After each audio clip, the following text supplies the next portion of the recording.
अस्सलामु अलैकुम दोस्तों, ये वीडियो बहुत ही अहम है, आप इसको इन तक ज़रूर देखें।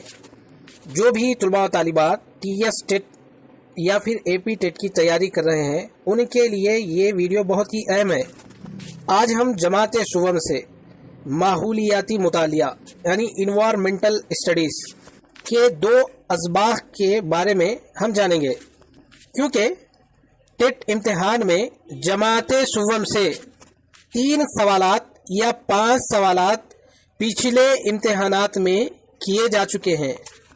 इसलिए हम जमात सुवम की ईवीएस माहौलियाती मुतालिए को नज़रअंदाज नहीं कर सकते।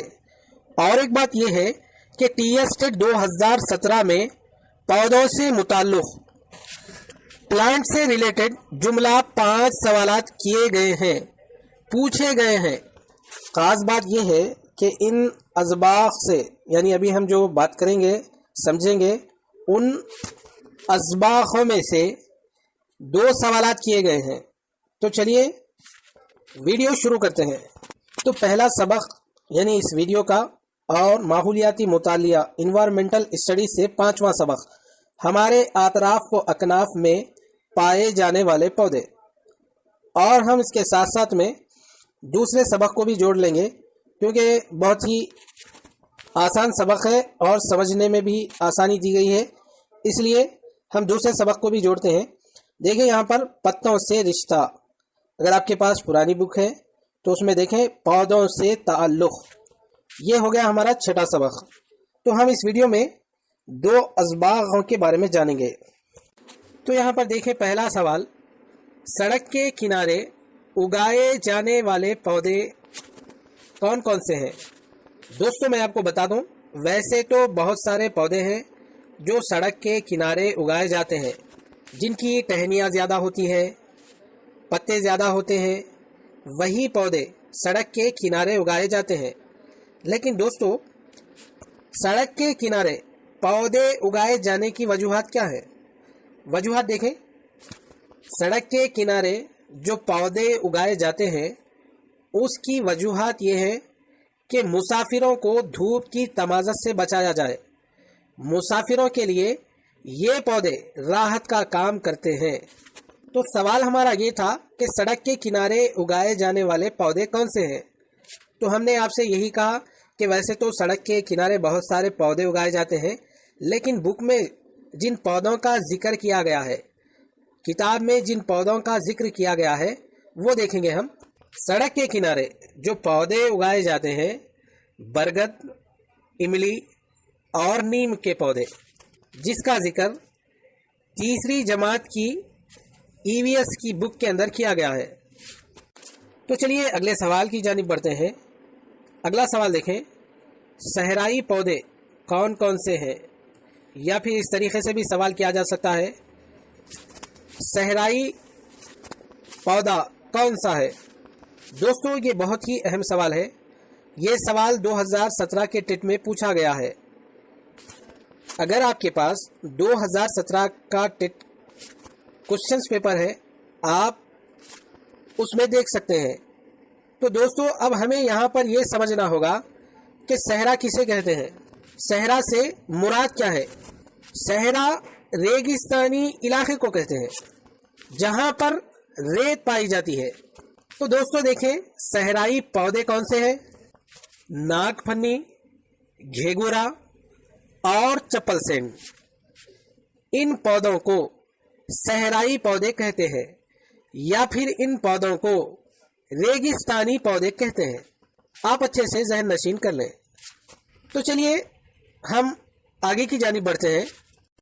आबी पौधे किसे कहते हैं?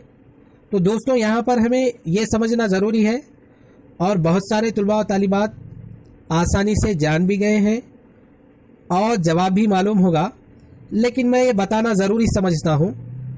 आप किसे कहते हैं हमें पहले ये समझना होगा। तो दोस्तों आप हम पानी को कहते हैं, आप से मुराद पानी।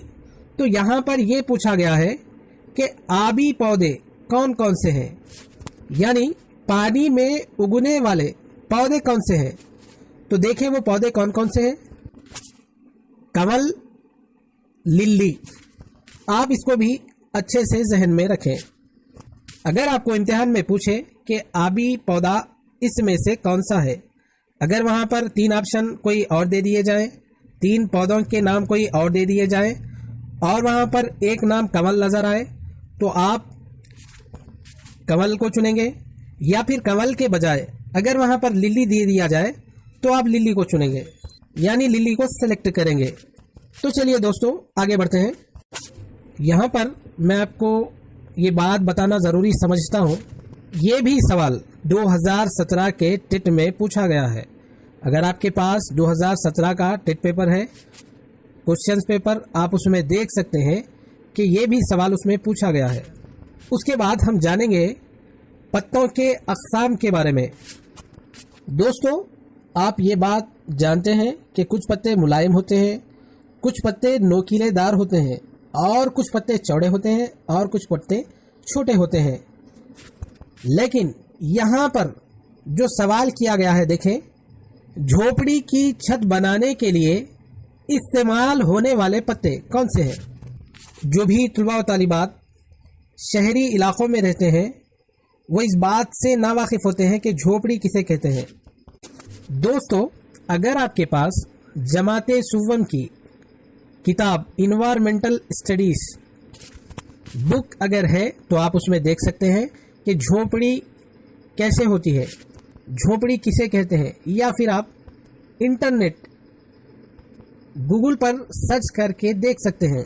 तो दोस्तों, जो झोपड़ी की छत बनाने के लिए जिस पत्ते का इस्तेमाल किया जाता है, ताड़ के पत्ते का इस्तेमाल किया जाता है। और एक ख़ास बात यह है कि ताड़ का जो दरख्त होता है उसकी शाखें नहीं होती। आपको ये नज़ारा, आपको ये मुशाहिदा जुनूबी हिंदुस्तान में देखने को मिलेगा। उसके बाद देखें, खाने के बर्तन की तरह इस्तेमाल होने वाला पत्ता।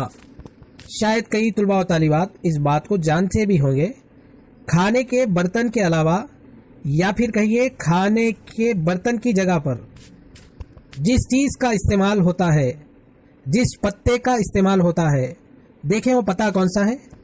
मौस का पत्ता, क्योंकि इसका साइज़ बड़ा होता है, पत्ते की जसामत बड़ी होती है, इस वजह से इस पत्ते को बर्तन की जगह पर इस्तेमाल किया जाता है। तो चलिए दोस्तों आगे देखते हैं। त्योहारों के मौके पर घरों को सजाने के लिए इस्तेमाल होने वाले पत्ते। दोस्तों, जो हमारे बरादरान वतन है यानी हिंदू भाई हैं, ईद के मौके पर पत्तों के ज़रिए घरों को सजाते हैं, दुकानों को सजाते हैं। तो चलिए जानते हैं वो कौन से पत्ते हैं। आम का पत्ता है, नारियल का पत्ता है, और केला यानी मौज का पत्ता है, जिसका जिक्र किताब में किया गया है। उसी को हम यहाँ पर बयान कर रहे हैं, आपके सामने रख रहे हैं। आप देखे होंगे कि दिवाली जो त्यौहार है, ईद है, उस दिन बरादरान वतन आम के पत्ते से, नारियल के पत्ते से और मौज यानी केले के पत्ते से अपने घर को सजाते हैं, अपनी दुकानों को सजाते हैं। इसके अलावा कई और पत्ते भी होंगे, लेकिन जिन पत्तों का जिक्र किताब में किया गया है उसी को हम यहाँ पर रख रहे हैं। तो चलिए आगे देखें। खुशबू या बू वाले पत्ते कौन से हैं? यानी पत्ते की बू सूंघकर ये बताया जा सकता है कि ये पत्ता कौन सा है। तो चलिए हम देखते हैं वो कौन कौन से पत्ते हैं। करियापात, कोतमीर, पुदीना, ये बहुत ही आम पत्ते हैं जो सेहत के लिए बहुत फ़ायदेमंद होते हैं और सालन के यानी ग़िज़ा के इनका इस्तेमाल करने से जायके में इजाफ़ा हो जाता है। उसके साथ साथ यहाँ पर किताब में यूकलिप्टस पत्ते का भी जिक्र किया गया है। तो अब यहाँ पर यूकलिप्टस कौन सा पत्ता है? नीलगिरी का पत्ता। नीलगिरी के पत्ते को ही यूकलिप्टस का पत्ता कहते हैं। तो चलिए आगे देखते हैं। आपके सामने कंपोस्ट गड़े की यहाँ पर मैं तशरीह कर रहा हूँ, उसके बारे में मुकम्मल जानकारी आपको दे रहा हूँ। कंपोस्ट गड़ा किसे कहते हैं? جو درخت سے گرے ہوئے پتے ہوتے ہیں، مڈ ڈے میل کا جو کھانا بچا ہوا ہوتا ہے، وہ اس کمپوسٹ گڑھے میں کچھ دنوں کے لیے رکھا جاتا ہے،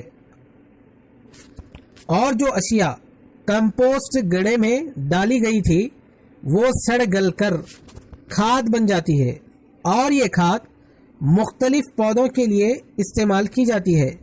اسی کو ہم کمپوسٹ گڑھا کہتے ہیں۔ تو دوستو، یہ تھے وہ اہم پوائنٹس جو 2 سبق میں سے یعنی اسباق میں سے میں نے جن کا آپ کے سامنے ذکر کیا۔